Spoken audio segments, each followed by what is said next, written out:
नमस्कार दोस्तों, आप सभी का स्वागत है इस ऑनलाइन स्टडी क्लास वीरपथ पर। आज के इस वीडियो में हम कृषि के प्रकार पढ़ने वाले हैं। इससे पहले हम कृषि से संबंधित 2 वीडियो जारी कर चुके हैं, बहुत ही महत्वपूर्ण है, वो भी जरूर देखें। आज के इस वीडियो में हम कृषि के प्रकार में विभिन्न प्रकार की कृषि, जैसे कि जुमिंग कृषि है, मिश्रित कृषि है, समोच्च कृषि, पट्टीदार है, या फिर रोपण कृषि है, और रिले क्रॉपिंग और कृषि वानिकी के बारे में, ये सभी चीजें हम पढ़ेंगे। और इसके अलावा इसी वीडियो में विशेषीकृत कृषि बताई जाएगी, आपको 20 पॉइंट लिखवाए जाएंगे उसमें, जैसे कि सेरिकल्चर है, एपीकल्चर है, ये सभी चीजें हैं, फ्लोरिकल्चर है, हॉर्टिकल्चर है, किससे संबंधित है, क्या है, वो सब इस एक ही वीडियो में आपको बताया जाएगा। तो शुरू करते हैं हम कृषि के प्रकार।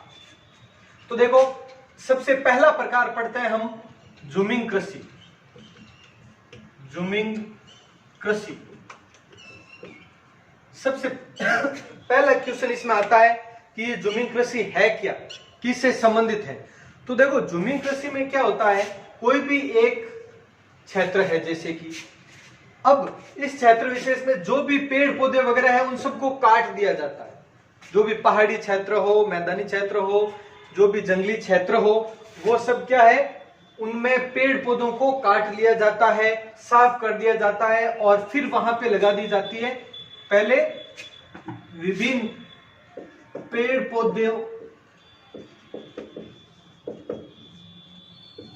पौधों को काटकर उन्हें जलाकर साफ करके कृषि करना, यह है अर्थ इसका। मतलब उस क्षेत्र विशेष में जितने भी पेड़ पौधे वगैरह सबको काट कर उनमें आग लगा दी जाती है, और आग लगा दी जाएगी तो वहीं पर एक तरह से वो खाद का काम करेगा, काफी उपजाऊ हो जाएगा क्षेत्र, और वहां पर कृषि की जाती है। ये कृषि लगभग 4-5 वर्षों तक करते हैं। 4-5 वर्षों के बाद या 4-5 वर्षों तक कृषि करते हैं, और फिर क्या, वह क्षेत्र छोड़ देते हैं। और ये ज्यादातर आदिवासी लोग ज्यादा करते हैं, और फिर ये क्षेत्र छोड़कर फिर किसी दूसरे क्षेत्र पर जाकर वही दपड़ का सेम। और फिर ये देखो कहां पर की जाती है, राजस्थान के किन जिलों में, वो देखो पहले तो राजस्थान के इसमें एक तो डूंगरपुर, बांसवाड़ा, उदयपुर। राजस्थान के इन 3 जिलों में मुख्य रूप से जुमिंग कृषि की जाती है, ध्यान रखना। डूंगरपुर, बांसवाड़ा, उदयपुर, मुख्य रूप से इन 3 जिलों में जुमिंग कृषि की जाती है। अब एक पॉइंट आता है कि जुमिंग कृषि को और क्या कहा जाता है, इसी को जीवन निर्वाह कृषि, जीवन निर्वाह कृषि या स्थानांतरित कृषि, स्थानांतरित कृषि कहा जाता है। ये इसी से संबंधित है। तो जुमिंग कृषि होती क्या है, एक ही स्थान पर पेड़ पौधों को जलाकर काटकर उनमें खेती की जाती है, वो जुमिंग कृषि कहलाती है। और ये स्थानांतरित है, एक स्थान पर हुआ फिर कुछ दिन बाद दूसरे स्थान पर, तो ये स्थानांतरित है और जीवन निर्वाह के लिए ये कृषि की जाती है। और डूंगरपुर, बांसवाड़ा, उदयपुर। अब और देखो इसमें ये, इसे और क्या क्या कहा जाता है, ये तो हो गया जीवन निर्वाह या स्थानांतरित कृषि। अब आपने नाम सुना होगा वालरा। ये वालरा कृषि क्या है, चिमाता कृषि क्या है, दजिया कृषि क्या है, पोंडू कृषि क्या है, पाई कृषि क्या है, और ये जुमिंग तो है ही। ये आपने नाम कहीं ना कहीं पढ़े थे। इस जुमिंग के बारे में पूरी डिटेल बता रहा हूं क्योंकि एग्जाम में बहुत ज्यादा क्वेश्चन आते हैं इसके।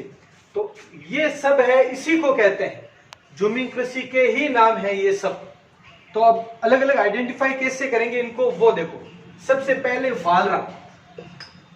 वालरा कृषि उसे कहते हैं जब, ध्यान रखना, गरासिया या ग्रास्य व सहरिया जनजाति द्वारा अगर ग्रासिया या शहरिया जनजाति द्वारा इसी प्रकार की, ये जो अभी भी बताई गई है, इसी प्रकार की कृषि अगर इनके द्वारा की जाती है तो वो होगी वालरा कृषि।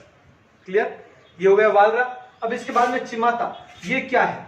ये ग्रासिया और शहरिया हो गई भीलों द्वारा, भील जनजाति द्वारा,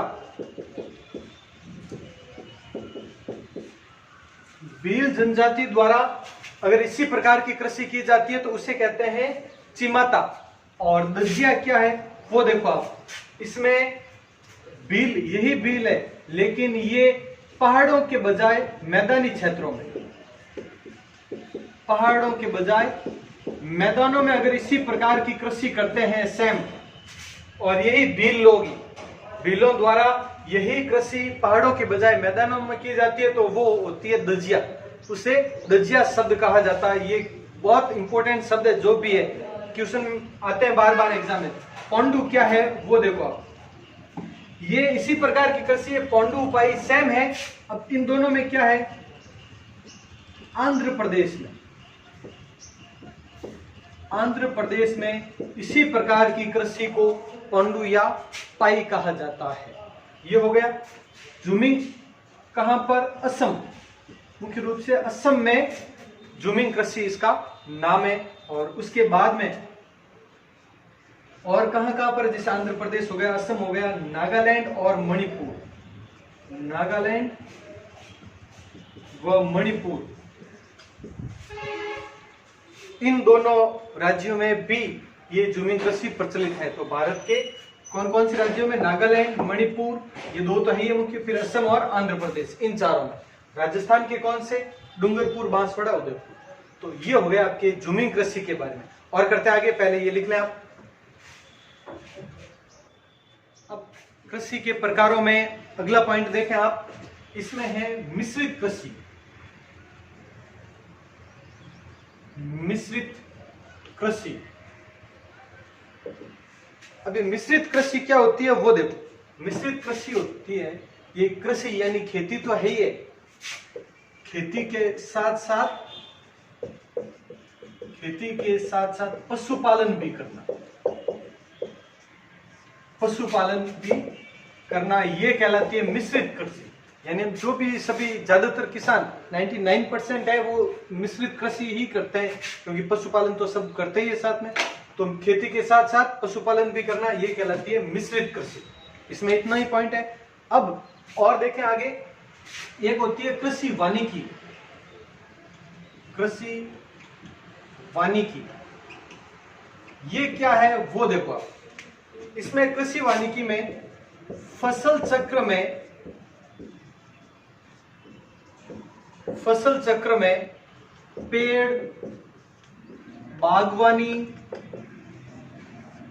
यानी कोई भी साथ साथ में खेती तो कर ही रहे हैं, उसके साथ में एक अलग और ले लेना। जैसे कि पेड़ है, बोरडी हो गई, तो बोर हो गए, बेर, बागवानी हो गई, कोई भी साथ में और एक खेती कर लेना, उसी के साथ में बो देना। और कुछ नहीं है तो सब चारा ही सही है, चारा ही ले लेते हैं बीच में, तो एक साथ दो हो गई। तो पेड़, बागवानी व चारा आदि उत्पादित करना, ये कहलाती है कृषि वानिकी। कृषि वानिकी यानी फसल चक्र में पेड़ है, बागवानी है या चारा है आदि उत्पादित कर देना साथ में, वो भी ये फ्री में हो जाएगा। वो तो खेती तो वैसे है ही है, कृषि तो हो ही रही है साथ में, तो ये एक्स्ट्रा हो जाएगा। अब और क्या है, एक होती है रिले क्रॉपिंग। रिले क्रॉपिंग का अर्थ क्या होता है वो देखो। एक ही खेत में, ध्यान रखना, एक ही खेत में एक ही वर्ष में चार फसलें लेना। तो कैसे? एक ही खेत में एक ही वर्ष में 4 फसलें लेना।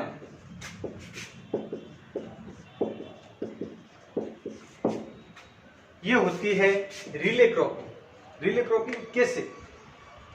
एक ही खेत में, जैसे कि साल में 3 तो यही हो जाती है, रबी, खरीफ और जायद की फसलें हो जाती है। एक आध, जैसे कि अभी बताया था, बागवानी वगैरह साथ साथ में और शुरू कर देते हैं, तो एक ही खेत में एक वर्ष में 4 फसलें ले लेते हैं, उसे कहा जाता है रिले क्रॉपिंग। अब इसके बाद में अगला देखो आप, नेक्स्ट है ये कर देते हैं हम शुष्क या बारानी कृषि। शुष्क या बारानी कृषि, इसमें क्या है वो देखो आप, शुष्क क्षेत्रों में वर्षा के जल का संरक्षण करके, वर्षा के जल का संरक्षण करके, एक तो कम पानी की आवश्यकता वाली, कम पानी की आवश्यकता वाली व शीघ्र पकने वाली, शीघ्र पकने वाली फसलों की बुआई, फसलों की बुआई। शुष्क क्षेत्रों में जहां पर पानी का अभाव होता है, ऐसे क्षेत्रों में क्या करते हैं, जो भी ये तो फसल इस टाइप की बोते हैं जिनको पानी की कम आवश्यकता हो, पहली चीज तो। उसके अलावा शीघ्र पकती हो, ज्यादा टाइम नहीं लगता, और पानी की भी आवश्यकता कम हो, और थोड़ा बहुत हो तो उसके लिए जल संरक्षण करते हैं बारिश के समय। इसी जैसे कि रबी के समय भी जहां पर सिंचाई होती है वहां पे तो आपको पता होगा गेहूं सरसों वगैरह बोया जाता है, लेकिन जहां पर पानी उपलब्ध नहीं हो तो वहां पर आपने देखा होगा चना है, तारामीरा है, ये बोया जाता है। तो उसी का एक उदाहरण है ये शुष्क या बारानी कृषि। इसके अलावा आगे देखो आप, रोपण कृषि। रोपण कृषि क्या है ये रोपण कृषि, उसके बारे में समझे आप। एक विशेष कृषि होती है, विशेष कृषि जिसमें चाय, कॉफी, कहवा, रबड़ आदि उगाए जाते हैं। मतलब कैसे रोपण, अब देखा होगा किसान जब ये रबी के समय में ज्यादातर के रोप लेने जाए तभी रोपण कृषि में आती है। तो ये हो गए, आगे और करते हैं, पहले नोट कर लें। अब देखते हैं आगे, इसी कृषि के प्रकार में अगला प्रकार है वो है समोच्च कृषि। समोच्च कृषि क्या है वो समझे पहले। समोच्च कृषि में मृदा अपरदन को रोकने के लिए की जाती है सबसे पहले तो ये। अब कैसे, तो मृदा अपरदन को रोकने के लिए पहाड़ी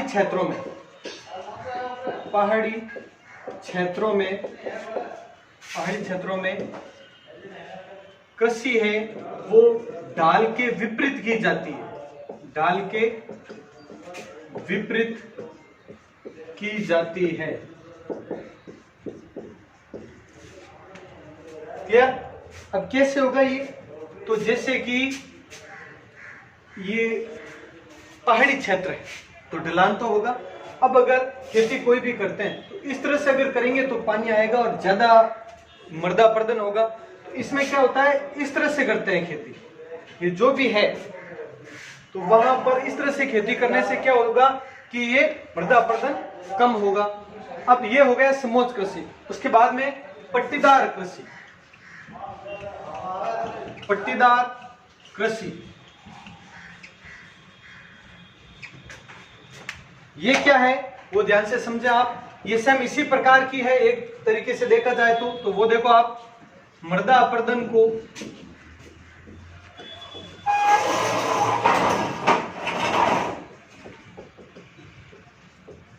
रोकने हेतु मूंग, उड़द, दाल आदि फसलों को और एक ये ध्यान रखना पट्टियों में, ये है कृषि वो पट्टियों में की जाती है। कैसे, अलग अलग ऐसे खोड़ा कह सका पता, तो वो पट्टियों में ढाल के विपरीत बोना या बुआई करना। तो इस तरह से क्या होगा, ध्यान रखें आप। तो मूंग, उड़द, दाल ये कुछ ऐसी फसलें हैं जो कि जमीन को जकड़ के रखती है, जिस कारण से मृदा अपरदन नहीं होता है, तो ये पहाड़ी क्षेत्रों की ये लिखें। और अब विशेषीकृत कृषि के बारे में मैं बता देता हूं थोड़ा, ये लिख लें इसके बाद। अब आगे विशेषीकृत कृषि, विशेषीकृत कृषि के कुछ प्रकार है वो देखें आप ध्यान से, कौन कौन से हैं, क्या है।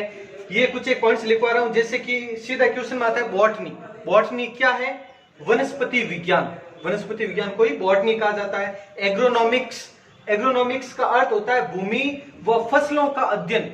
भूमि का अध्ययन करना, फसलों का अध्ययन करना एग्रोनॉमिक्स कहलाता है। फिर हाइड्रोनिक्स, देखो हाइड्रोनिक्स कहें या फाइटोजेनिक कहें, ये दोनों शब्द आते हैं, एग्जाम आया हुआ भी है फाइटोजेनिक का। तो हाइड्रोनिक्स कहें या फाइटोजेनिक कहें, उसका अर्थ क्या होता है? पौधों की उत्पत्ति व विकास का अध्ययन। पौधों की उत्पत्ति का अध्ययन व विकास का अध्ययन करना। फिर पैलियोबॉटनी, पैलियोबॉटनी का अर्थ होता है पौधों के जीवाश्मों का अध्ययन। पौधों के जीवाश्मों का अध्ययन है, पैलियोबॉटनी कहलाता है।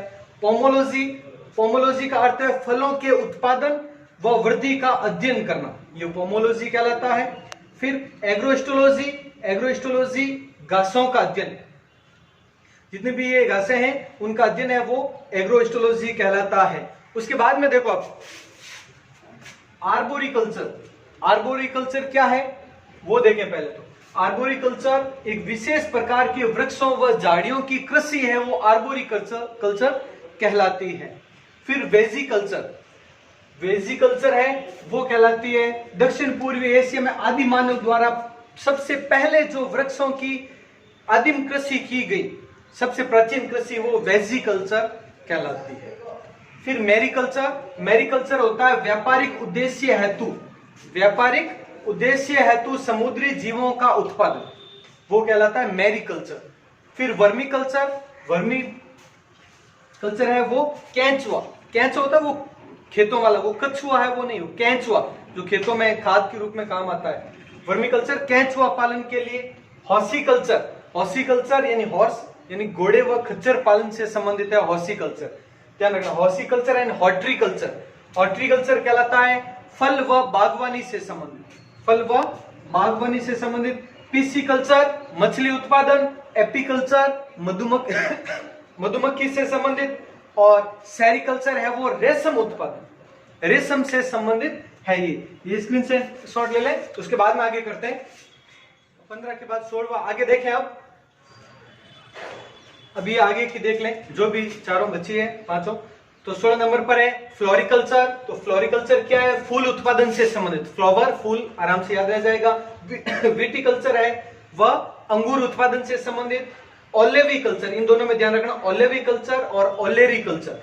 ओलेविकल्चर होता है जैतून उत्पादन से संबंधित और ओलेरिकल्चर होता है सब्जी उत्पादन से संबंधित। और लास्ट है सिल्विकल्चर, वो वन संसाधनों से संबंधित है। तो ये हो गए टोटल आपके जो भी विशेषीकृत कृषि में पॉइंट्स थे वो ये लिख लें एक बार।